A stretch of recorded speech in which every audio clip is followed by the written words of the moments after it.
I'm Elisa Parker. It is the Wild and Scenic Film Festival. 24 years of this phenomenal festival. We're located in the Sierra Nevada City in Grass Valley, California, and hundreds of people come from all over the world to join us and share their passion stories. I talk about a reason to care and solution to do.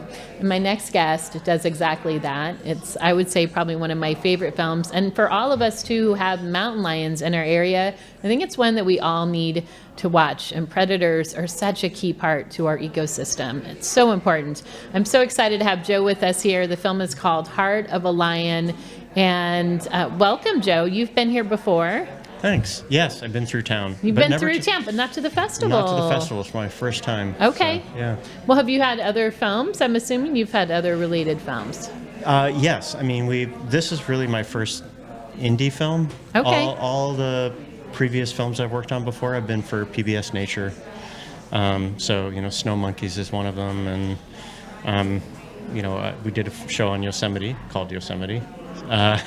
And The Last Orangutan Eden. So we've done a lot of natural history documentaries over the years, but mostly for broadcast. So this is like the first time putting my film into festivals. Wow. So, well, congratulations. Yeah. And what a powerful film to have to feature that. Thank you. It's the first in the Film Fest version. I mean, Heart of a Lion was such an eye-opener for me. I mean, you speak to it where we think of mountain lions as solitary animals. We know they have a large range in their territory, but often, especially here, you look at them as being more invasive. And so it pointed out so many factors, not only the personal story, the connection with the mountain lion, but also just like how they're key to our ecosystem. Very much so, yeah. I mean, so first of all, let me just say that the film centers around Mark Elbrock, who is like one of the lead biologists, mountain lion biologists. Right. And so a lot of the information we drew upon is actually Mark's research.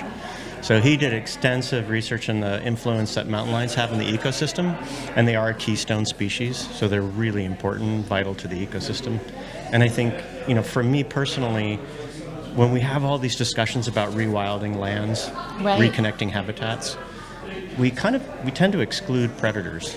We do. They are so key They're essential. to making all that happen. But I think what has to happen is people have to be able to have a certain level of tolerance, knowing that this is a predator, it is in the ecosystem, and just learn how to live with them in a way that we can make space for them and accommodate them. If we can do that, I think we have a real shot at rewilding a lot of these It's ecosystems. rewilding, it's co-thriving. Exactly. It's coexisting. Can you speak to how this changed your life? You live near the Olympic National Park. Yeah, I mean, we live right in the heart of the Olympic Peninsula. And so I'll also say that the film follows two family of mountain lions, F61 in the Tetons and her family, and then Yoko in the Olympic Peninsula and her family. And they're two very different stories. One is a generational story because these mountain lions were able to survive and thrive and pass on all of their knowledge to the next generation.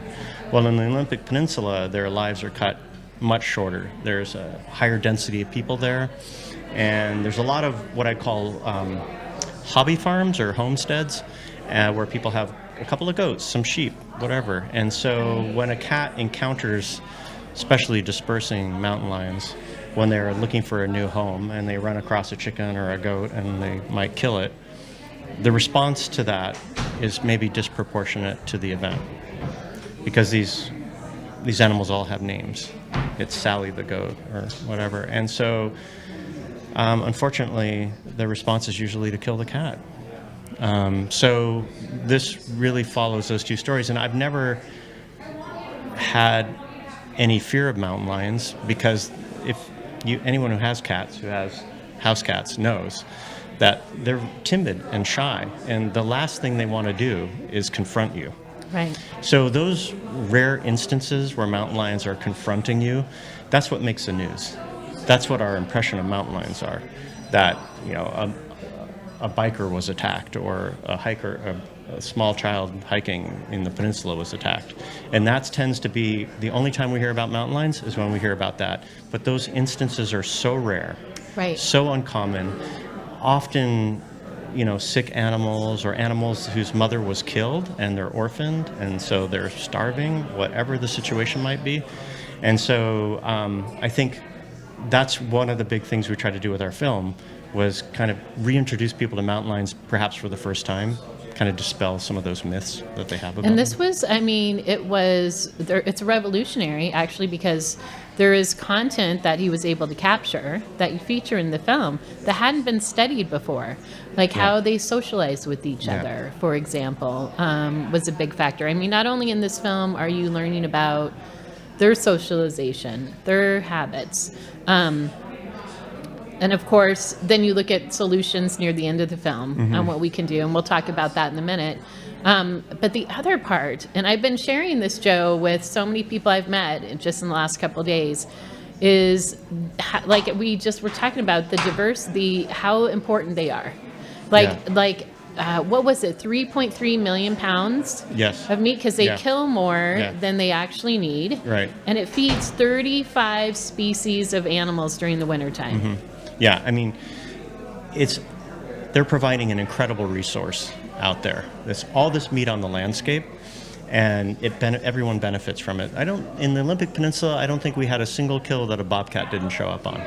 So, bobcats are coming together, and it creates these really interesting dynamics that are happening. Two bobcats will share a kill together, Right. which normally they And wouldn't. even the mountain lions. Yes. You learn even the mountain lions are sharing food together, and I had no idea. Yeah, that was a key part of Mark's research. He sort of really uncovered the social lives of mountain lions. Prior to that, we thought of them strictly as being solitary. As it turns out, and we only scratched the surface of that story, but as it turns out, they're highly social. And they share meals together. Yeah. And, they'll share meals together with unrelated individuals. And so there's this whole social network that's going on. And food is really a currency in mountain lion society. Yeah. And it really forms the foundation of this mountain lion structure. So once you understand the social structure of mountain lions, you really need to start rethinking about how you, manage mountain lions.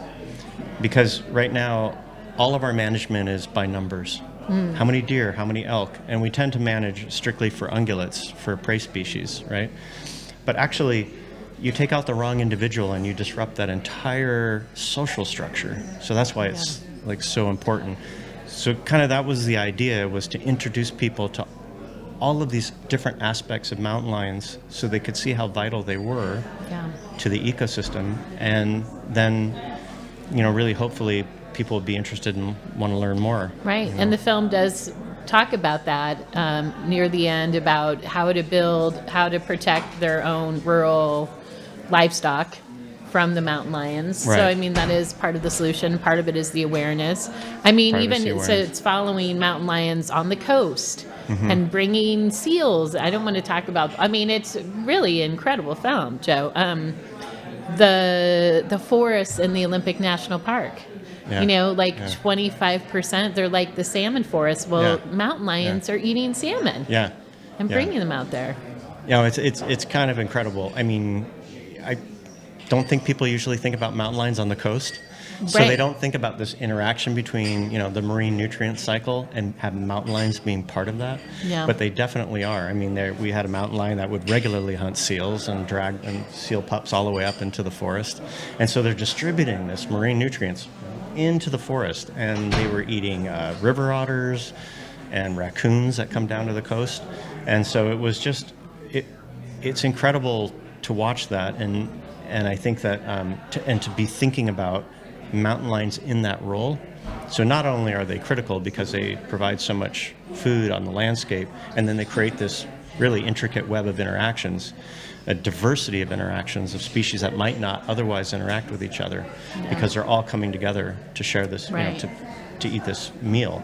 And but then combine that with the marine nutrient cycle, and you have this really key player.